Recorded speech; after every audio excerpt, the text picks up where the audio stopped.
Halo, apa kabar kawan curhat semuanya? Semoga dalam keadaan sehat walafiat ya. Dan bagi teman-teman yang sedang sakit, semoga segera diangkat penyakitnya oleh Allah Subhanahu wa Ta'ala ya. Amin, amin ya Rabbal Alamin. Ya, para pendengar kawan curhat dimanapun kawan-kawan berada, tetap semangat ya dalam menjalani hidup seberat apapun ujian yang teman-teman rasakan. Begini teman-teman, ini adalah part kedua dari part pertama kemarin tentang cerita kita mengenai perceraian. Ya gue rasa kurang kalau cuma satu part, bener nggak? Karena kalau bahas perceraian, gue rasa 20 menit nggak cukup teman-teman. Jadi dengan sangat terpaksa durasinya harus gua tambah. Dan ini adalah part yang kedua. Ada apa aja insight di part yang kedua? Mudah-mudahan teman-teman bisa ambil hikmahnya ya. Mari tanpa basa-basi lagi, kita dengarkan ceritanya. Gimana teman-teman semua? Udah baca data belum tentang perceraian di Indonesia semenjak COVID 2020? Googling aja ya, gue takutnya dikira mengada-ada ya. Tapi memang data dan fakta tersebut meningkat hingga mendekati lingkungan terdekat gue. Ada beberapa teman gue yang akhirnya harus kandas dalam rumah tangganya. Semoga para pendengar kawan curhat semua tidak melakukan hal yang sama ya, atau bisa dipikir kembali apakah gua harus mengambil jalan itu atau enggak. Amit-amit jabang bayi, gua doain semoga kita semua rumah tangganya langgeng dan bahagia, amin. Gini lur, kalau tips dari gua pada saat kita lagi suntuk tentang rumah tangga, coba deh kita ingat-ingat lagi dulu pada saat kita mungkin ada yang pacaran, ada yang ta'arufan, apapun lah ya namanya. Pasti pernah ada kata-kata waktu sama pacarnya bilang, atau yang sekarang jadi mantan pacar atau jadi istri atau yang akan diceraikan, pernah ada kalimat gini pasti hampir di semua pasangan. Dulu kan janji hidup setia sampai mati. Bener gak? Nyatanya hanya gara-gara ekonomi mereka harus bubar. Ya lagi-lagi gue juga amit-amit gak mau gue punya pengalaman kayak gitu. Tapi ini apa ya, gue bilang pelajaran buat kita ya, hikmah yang bisa kita ambil. Kalau kita lagi suntuk, kita ingat-ingat itu deh. Kita ingat-ingat itu deh. Jadi belibet gue ngomong, sorry. Dulu kan kita pernah janji ya, kalau hidup setia sampai mati. Walaupun kalimatnya sederhana, maknanya dalam, luar biasa. Hidup setia itu ibaratkan, ya kalau peribahasa orang lama, makan gak makan asal kumpul ya. Ekonomi sesulit apapun, asal tetap bersama, insya Allah kita bahagia. Dulu cita-citanya itu kan, waktu mengambil jalan untuk bersama di jenjang pernikahan. Kenapa pas sudah bersama harus pisahan? Coba teman-teman ingat gimana susahnya perjuangan teman-teman dulu mengambil hati calon istri dan keluarganya, supaya teman-teman juga bisa lebih jernih dalam mengambil keputusan untuk berpisah. Ditambah ada beberapa fenomena unik nih ya tentang perceraian. Bagi gua sih ini sangat gua yakini ya. Apa itu? Yaitu umumnya ya, rata-rata teman-teman yang bercerai itu ada riwayat. Tapi tidak semuanya, tidak semuanya. ada riwayat bahwa ada hidup dari keluarga yang broken home. Tidak semuanya. Setiap keluarga broken home pasti menular ke anaknya akan broken home juga. Tapi ternyata ada fenomena kecenderungan seperti itu loh kawan-kawan. Itu adalah PR bagi kita yang punya riwayat hidup broken home, agar tidak mengambil jalan yang sama seperti kesalahan orang tua kita. Kalau bisa kita putuslah, kita memutuskanlah rantai buruk itu. Cukup di orang tua kita saja. Kita jangan sampai mengikuti jejak langkah yang salah dari orang tua kita untuk berpisah. Kenapa salah?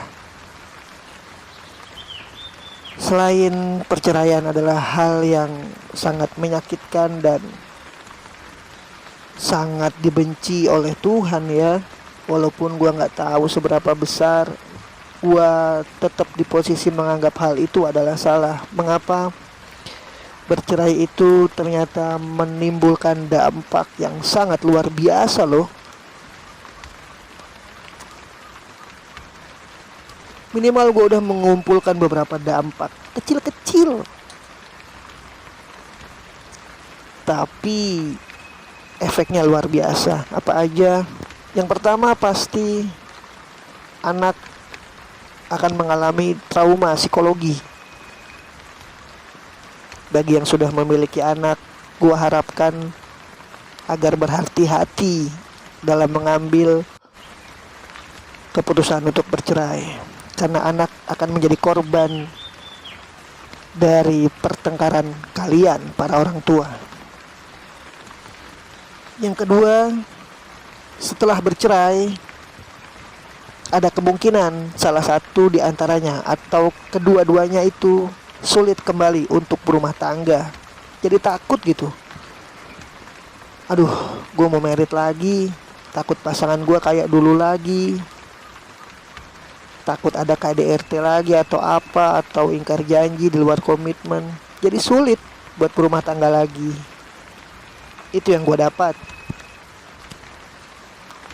Yang ketiga, otomatis ada cibiran-cibiran dari lingkungan ya. Sering kita dengar kan, maaf-maaf bagi yang cewek, mungkin sering disebut janda. Walaupun hal tersebut gua juga gak sepakat kalau janda dituduh negatif ya. Tapi ya itulah fakta yang ada di lingkungan kita. Tolong dipikirkan kembali loh ya kawan-kawan. Dan yang terakhir, fenomena perceraian ini membuat orang-orang yang akan menikah jadi takut menikah loh gara-gara kalian. Kenapa lu gak mau merit? Ah ngapain? Orang-orang habis merit pada cerai, pada berantem. Gua gak mau lah, gua udah enak sendiri. Coba bayangkan teman-teman dampaknya. Minimal ada 4 yang gua dapat. Gua ulangi, anak otomatis punya dampak psikologi ya, punya trauma. Lalu si pasangan yang bercerai pun akan sulit kembali berumah tangga karena trauma juga. Lalu cemoohan lingkungan sekitar sudah pasti dapat cap buruk. Yang terakhir ternyata berdampak pada orang lain yang ingin melakukan jenjang pernikahan, melangkah ke pernikahan, dia jadi gak berani loh. Betapa bahayanya perceraian di mata gua sih ya. Nggak tahu kalau teman-teman setuju apa enggak dengan pendapat gua kali ini tentang perceraian ya. Balik lagi gua saranin teman-teman untuk ingat-ingat zaman dulu. Zaman kalian pernah berjanji akan hidup setia sampai mati. Dan di balik hal-hal yang panas, ternyata juga banyak hal-hal lucu tentang perceraian. Apa aja? Ya mungkin teman-teman saking stresnya kadang sampai lupa ya bahwa ada hal lucu di sana. Yang gue dapet satu di antaranya, teman-teman yang bercerai rata-rata kalau ditanya kita berpisah baik-baik aja kok. Buktinya gue masih silaturahmi, masih ketemu anak, ya nggak ada masalah lah.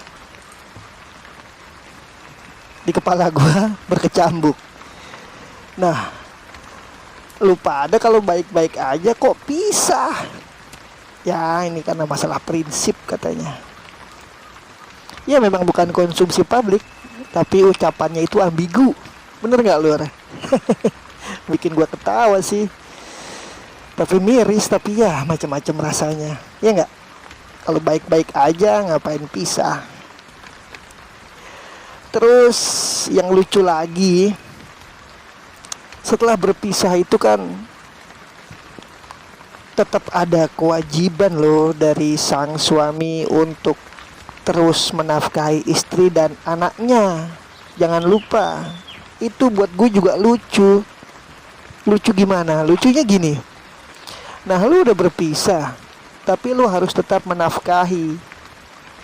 Hingga akhirnya orang berpikir kan, udah gak sama gua, ngapain gua nafkahi. Banyak gak fenomena laki-laki atau para suami yang akhirnya udah gak ngirimin uang lagi kepada anak istrinya. Mereka punya pendapat gini, ya ngapain, ibaratnya gini ya, gue masih nyicilin motor terus-terusan tiap bulan, tapi motor gue udah ditarik leasing, gitu katanya. Jadi males lah gue nafkahin. Lucu, miris, keterlaluan, dan lain-lain lah. Gue juga gak habis pikir. Itu hal lucu yang kedua ya.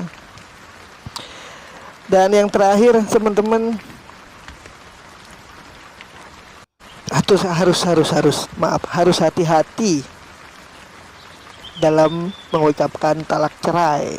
Nggak gampang, banyak syarat dan ketentuan yang berlaku di sana. Jangan gara-gara gue udah nalak dia, emang posisinya gimana? Ya gue lagi emosi nalak. Gue punya pengalaman, dapat cerita juga. Nanti coba teman-teman bener apa enggak boleh didiskusikan di kolom komentar ya, atau nanya ke guru ngaji, ke Pak Ustadz atau ke pengacara gimana yang bener gitu ya. Gue pernah dapat bahwa nggak bisa loh nalak cerai dalam kondisi temperamen atau emosi. Jadi talak cerai yang gue yakini harus dalam kondisi yang tenang, baru keputusan itu disebut final atau sah. Kebanyakan kan yang namanya lagi marah, spontan ngucapin talak cerai, dia berasumsi bahwa gue udah cerai, padahal itu talak cerainya nggak sah. Lalu ada lagi hal lucu yang terakhir, yaitu bila kalian ternyata setelah bercerai itu masih sayang, karena tadi alasannya baik-baik aja, di agama itu nggak boleh ya, rujuk lagi tuh. Jadi syaratnya harus dinikahi dulu sama orang lain, baru bisa dinikahi kembali oleh kita, pasangan sebelumnya. Ya begitulah. Itu adalah suatu warning ya buat kita bahwa berat kan sebenarnya. Iya, beratnya hukuman itu ya sebetulnya peringatan bagi kita agar jangan sekali-kali kita macam-macam untuk mengambil jalan cerai. Coba bayangin, kita ternyata masih sayang, terus istri kita maaf dalam tanda kutip harus nikah sama orang lain, harus ya berhubungan badan dulu. Ya akhirnya mungkin kita pikir enggak lah, dalam tanda kutip udah bekas orang ya enggak. Ya nanti teman-teman sih bisa diskusi ya sama guru ngaji di rumah, sama Pak Ustadz, sama pengacara yang ngerti hukum tata cara pernikahan dan perceraian ya. Bener gak sih apa-apa aja yang barusan gue ceritain? Ya gue udah coba juga memberi saran sama teman gue yang mau bercerai itu. Gue bilang gini, masih di hal lucu ini ya. Bro, ibaratkan batu bro, pasangan kita tetesin dikit lama-lama juga berlubang bro. Bisa, kita cuma butuh waktu aja. Teman gue kan mungkin lagi emosi ya, dia jawab, bro, bini gue bukan sekedar batu bro, dia batu nisan. Maksudnya apa, gue bilang. Iya, kalau batu kali ketetesan air dikit-dikit sih bolong ya pecah. Nah batu nisan udah gua nasihatin dikit-dikit dia tambah mengkilap katanya. Kurang ajar makin nyolot. Ya, rumah tangga orang dengan cerita masing-masing, gua juga nggak bisa intervensi. Yang pasti dengan beberapa poin tadi buat teman-teman yang ingin melangkah untuk mengambil keputusan bercerai, agar lagi-lagi difikirkan baik-baik ya. Dampaknya apa? Di depannya ada apa? Kita harus bagaimana? Yang pasti gue juga nggak melarang, karena nggak bisa gue melarang. Gue ini siapa? Mensupport juga gue nggak bisa. Yang pasti karena kita berlomba-lomba dalam kebaikan, ya gue cuman bisa memberi sedikit saran dan nasihat, khususnya bagi diri gue pribadi ya. Selain gue mendoakan semua kawan curhat dimanapun pendengar berada, gue juga berharap dapat doa dari para pendengar kawan curhat dimanapun teman-teman berada ya. Ya kita saling mendoakan aja. Jadi untuk di part terakhir ini sementara itu dulu teman-teman. Bagi teman-teman yang punya cerita yang sama atau sumbang saran bagaimana beratnya setelah bercerai, bagaimana beratnya perceraian dan lain-lain, bisa tulis di kolom komentar ya. Dan yang suka akan cerita kita kali ini bisa di-share di semua platform media sosial kawan-kawan. Yang mau japri gua butuh ketenangan, butuh cerita-cerita, bisa masuk ke inbox Facebook, DM Instagram, dan email gua, atau bisa japri di WA yang tertera di kolom deskripsi. Bagi teman-teman yang nggak suka, nggak usah repot-repot, nggak usah di subscribe, karena gue juga nggak mau maksa. Gue cuman bisa berharap, atau gue cuma mau diri gue ini bermanfaat. Itu aja teman-teman. Akhirnya gue harus akhiri cerita di kawan curhat kali ini. Semoga cerita kali ini bermanfaat ya. Yang mau diangkat lagi ceritanya bisa tulis di kolom komentar, atau ya nggak tahu ya, sunatullah apa garis Tuhan, nanti ada orang lagi yang akan cerita sama gue dan kita angkat di story selanjutnya. Akhirnya gue akhiri. Wallahul muwaffiq ila aqwamit thoriq. Wassalamualaikum warahmatullahi wabarakatuh. Tetap semangat kawan-kawan, kawan curhat dimanapun Anda berada. Selalu bersyukur dengan apa yang sudah kita punya. Dadah.